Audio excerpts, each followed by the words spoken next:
बिस्मिल्लाहिर्रहमानिर्रहीम, अस्सलाम वालेकुम। आप यूट्यूब चैनल देख रहे हो, मेरा नाम है अब्दुल रहमान। नाज़रीन, आज 15 जून है और वफाकी दारुल हुकूमत से कुछ ताज़ा तरीन ख़बरें जो आपकी खिदमत में रखेंगे। और इसके साथ साथ पंजाब असम्बली जो है फिर जो है ख़बरों का बाज़ार बनी हुई है और पंजाब असम्बली में फिर दंगा मुश्ती शुरू हुई हुई है। डिप्टी स्पीकर साहब जो हैं वो ऐवान इकबाल में इजलास बुला के बैठे हैं। परवेज़ इलाही साहब जो हैं, जो कि स्पीकर असम्बली हैं पंजाब असम्बली के, वो अपोज़िशन के साथ जो हैं वो इस इजलास उन्होंने बुलाया हुआ है। और इसके साथ-साथ हमज़ा शहबाज साहब की जो गवर्नमेंट है, उन्होंने फैसला किया है कि जी वो पंजाब असम्बली जो है उसको कानून के उसके तहत जो है वो कर दिया जाए और स्पीकर साहब के जो इख्तियारात हैं, उनको कम करने की कोशिश है, क्योंकि उन्होंने बजट जो है पेश करना है। और बजट अपोज़िशन जमात और जो जो उन्होंने मुतालबात रखे हैं अपोज़िशन ने, वो कह रहे हैं कि जी पहले हमारे मुतालबात पूरे किए जाएँ, उसके बाद आप लोग बजट जो है पेश करेंगे। तो अभी चल क्या रहा है, ये तफ़सीलात बताएँगे। इसके साथ-साथ बड़ी इम्पोर्टेंट ख़बर जो है आज की, वो आपको देंगे। आईएसपीआर साहब ने, जनरल बाबर इफ्तिखार साहब ने कल कामरान शाही साहब के प्रोग्राम में कुछ इंटरव्यू दिया और उन्होंने कुछ बातें की और जो कुछ क्लियर किया उसके ऊपर सोशल मीडिया के ऊपर एक बाज़ार गर्म है। और उन्होंने क्या कहा, उन्होंने अपने मौक़िफ़ जो उन्होंने पहले दिया था प्रेस कॉन्फ्रेंस में, जो मरासला था आया बाहर से अमेरिका से, ख़ास तौर पे जो कि इम्पोर्टेड हुकूमत का नारा उसके बाद बना और इमरान खान साहब ने कहा कि जी रिजीम चेंज ऑपरेशन हुआ है। तो उन्होंने जो पहले अपने बयान में कहा था, जो प्रेस कॉन्फ्रेंस में कहा था, वो एग्ज़ैक्ट आपके सामने रखेंगे। और जो फिर कल उन्होंने कामरान शाहिद के प्रोग्राम में बैठकर कुछ बातें की और इसके साथ-साथ उन्होंने बताया कि जनरल बाजवा साहब ने जो 3 रोज़ का दौरा किया था, वो कितना कामयाब रहा। वो सारी तफ़सीलात आज आपके सामने रखेंगे। और आर्मी चीफ़ साहब, जो कि हमारे साबिक़ आर्मी चीफ़ हैं, जनरल मुशर्रफ साहब, उनकी तबीयत जो है वो बहुत नासाज़ हो चुकी है और अल्लाह उनको सेहत दे। उनके भी वापस बुलाने के लिए जो है उनसे राब्ते किए गए हैं, ताकि वो पाकिस्तान में आ जाएँ और अपना जो अपनी मिट्टी है उसमें आकर रहें। इसके साथ-साथ नवाज़ शरीफ साहब ने भी ट्वीट किया है। और जो पहले नून लीग का एक बयानिया था जनरल मुशर्रफ को लेकर, अब वो सारे शुरफ़े और वो सारे जो सहाफ़ी थे, वो सारे अब क्या करेंगे, उनके साथ क्या बीत रही है अब, जो जबकि कल से नवाज़ शरीफ साहब ने जो अपना ट्वीट में बयान दिया है। ये सारी अपडेट्स आज आपके सामने रखेंगे। इससे पहले अगर आप लोगों ने चैनल को सब्सक्राइब नहीं किया, तो रेड बटन को प्रेस कर लें और बेल आइकॉन को भी प्रेस कर लें, ताकि लेटेस्ट अपडेट्स आप लोगों को मिलती रहें और ये जो हमारा ताल्लुक है ऐसे ही जुड़ा रहे। सबसे पहले हम बात कर लेते हैं आईएसपीआर की तरफ से जो कल एक इंटरव्यू दिया गया। पहले तो मैं ये कहूँगा कि जब आपने एक दफ़ा अपना बयानिया जो आप लोगों का उसके ऊपर स्टांस था, जो मरासला आया, उसको आप लोग बड़े क्लियर जो है कट उसको कह चुके हैं। पहले आर्मी की तरफ से बयान आ चुका है और बाकायदा प्रेस कॉन्फ्रेंस हुई थी। उसमें जो कहा गया था वो आपको बता देते हैं। उसमें हमारी जो फ़ौज और आर्मी की तरफ से कहा गया था, इस्लामिया में लिखा है कि जो बातचीत की गई है वो इंटरफेरेंस के मुतरादिफ है। इस्लामिया में लिखा गया है। ये एग्ज़ैक्ट वो वर्ड कोट कर रहा हूँ जो जनरल बाबर इफ्तिखार साहब ने प्रेस कॉन्फ्रेंस के दौरान कहे थे। इसके ऊपर डिमार्च दिया गया और इस बात पर सब एग्री थे, तीनों चीफ़ ऑफ आर्मी स्टाफ जो बैठे हुए थे, फिर जितने भी हुकूमती अरकान थे, जिसको इमरान खान साहब ने इस मीटिंग को चेयर किया था, कौमी सलामती की मीटिंग। उसके बाद आईएसपीआर ने ये प्रेस कॉन्फ्रेंस की थी। उन्होंने कहा था कि जी डिमार्च जो है वो भिजवाया जाएगा अमेरिका को और इसमें ये इंटरफेरेंस के मुतरादिफ है जो इलामिया में कहा गया है।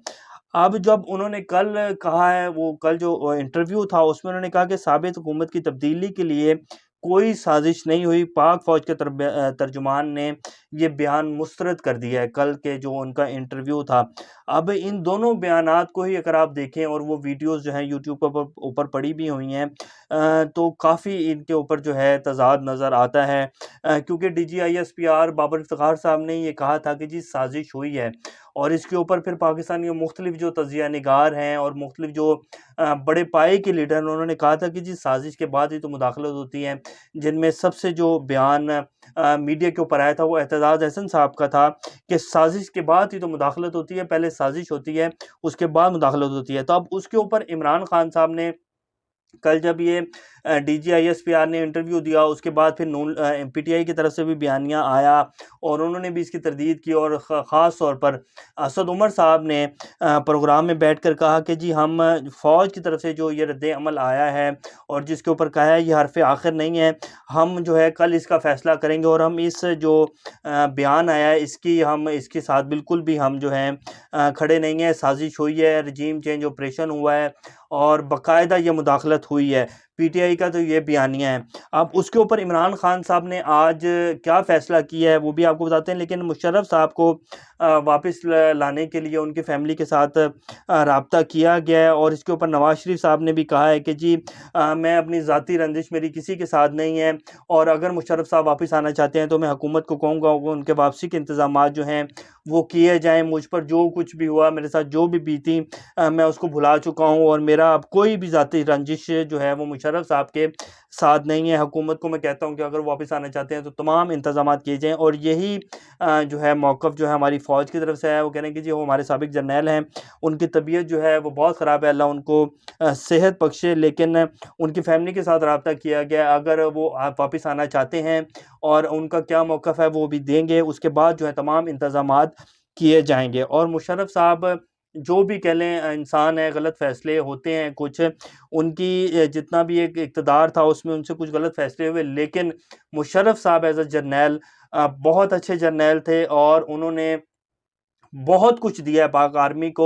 और जितने ताकतवर और जितना नाम पाकिस्तान आर्मी का उनके दौर में बना और जो कुछ उन्होंने पाक आर्मी के लिए, पाकिस्तान के लिए किया, उनकी वो खिदमात जो हैं वो काबिल कदर हैं।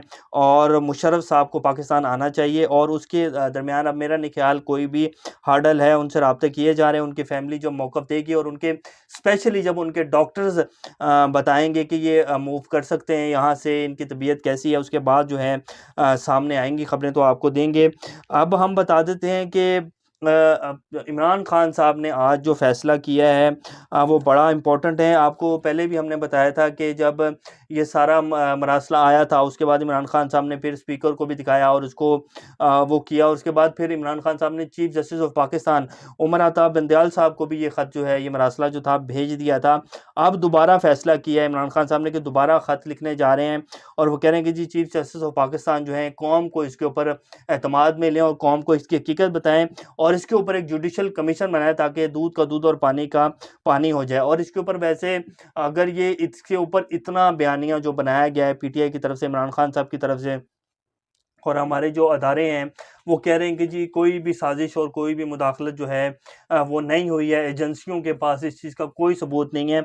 और जैसे कि ISI जो है दुनिया की मानी-तानी एजेंसियों में नाम है ISI का, तो जब जनरल बाबर इफ्तिखार साहब कह रहे हैं कि जी इसके कोई सबूत जो हैं वो नहीं मिले और ये जो हुकूमत गई है इसमें इस मरासले का कोई किरदार नहीं है, तो इसके ऊपर फिर जुडिशल कमीशन बन जाना चाहिए। लाज़मी बात है इमरान खान साहब के साथ पूरी पाकिस्तान की जो कौम है वो खड़ी है और इसके ऊपर लाज़मी जो है इसको क्लियर होना चाहिए कि क्या उनका बयानिया सही है, इसके ऊपर मुदाखलत हुई है। ये रजीम चेंज ऑपरेशन जिसको PTI की हुकूमत कह रही है कि जी रजीम चेंज के बाद ही जो है हमारी हुकूमत गिराई गई है और ये सब कुछ हुआ है, इस मरासले की ये सारी साजिश और मुदाखलत ही है, इसके अलावा और कुछ नहीं है। तो मेरा जहाँ तक ख़्याल है सुप्रीम कोर्ट के जो जज हैं, चीफ़ जस्टिस ऑफ पाकिस्तान, उनको इसके ऊपर कौम को एतमाद में लेना चाहिए और इसके ऊपर जुडिशल कमीशन बना देना चाहिए ताकि सब कुछ जो है वो क्लियर हो जाए।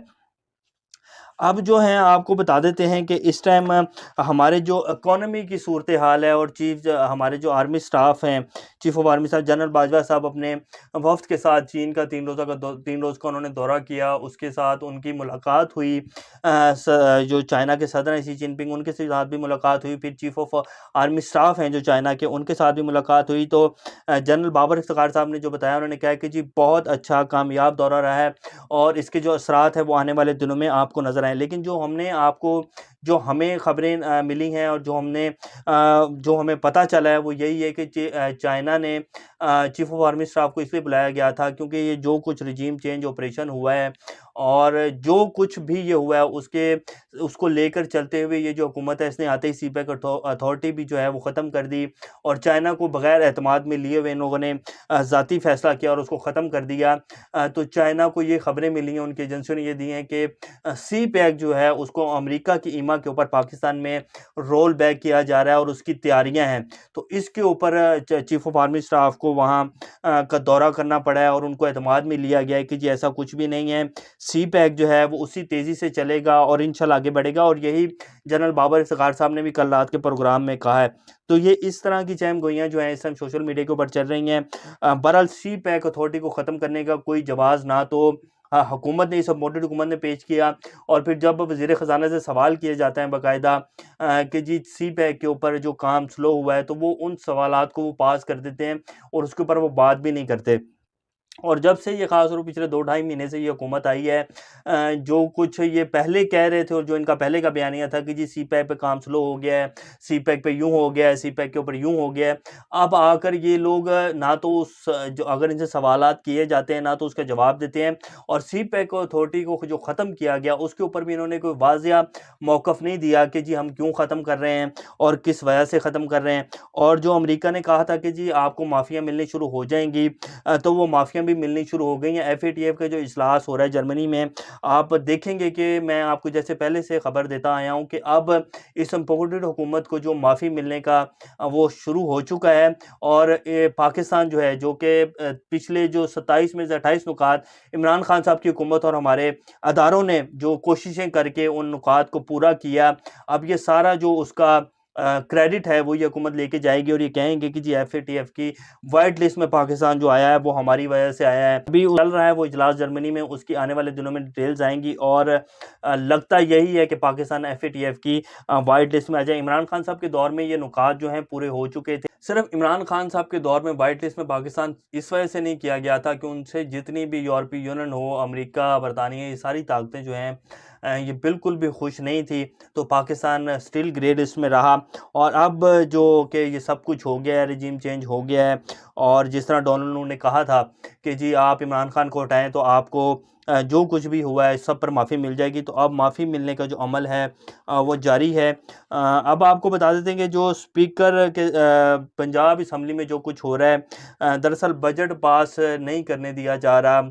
ऑपोजिशन की तरफ से जो मुतालबात रखे गए हैं वो ये हैं कि जी आईजी पंजाब को, चीफ सेक्रेटरी जो हैं पुलिस के, उनको बुलाया जाए, वो हम हमारे सामने बैठे, हमसे माफ़ी मांगे, उसके बाद हमारे जो अरकान हैं वो तकरीर करेंगे। और जो 25 मई को जब लॉन्ग मार्च निकला तो उसमें पंजाब में जो जो कुछ किया गया, जितने मुजालिम ढाए गए, हमारे अरकान को मारा गया, यास्मीन राशिद की गाड़ी को तबाह किया गया, उनके साथ जिस तरह का सलूक रखा गया, उस सब के ऊपर जो आईजी पंजाब है और चीफ सेक्रेटरी साहब हैं वो माफ़ी मांगे, उसके बाद आपको बजट पेश करने दिया जाएगा।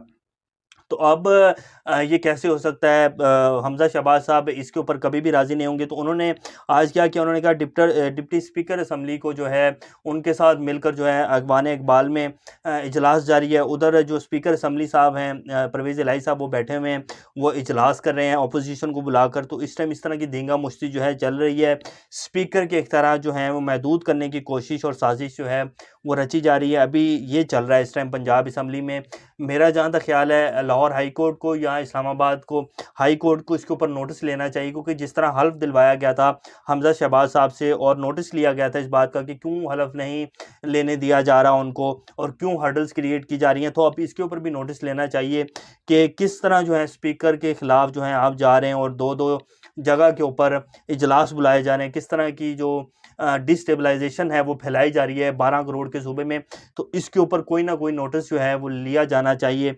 ये इस टाइम की ताज़ा तरीन सूरत हाल है। मोनस इलाही जो हैं उनके ऊपर मनी लॉन्ड्रिंग का मुकदमा जो है वो दर्ज कर दिया गया है, पर्चा काट दिया गया है।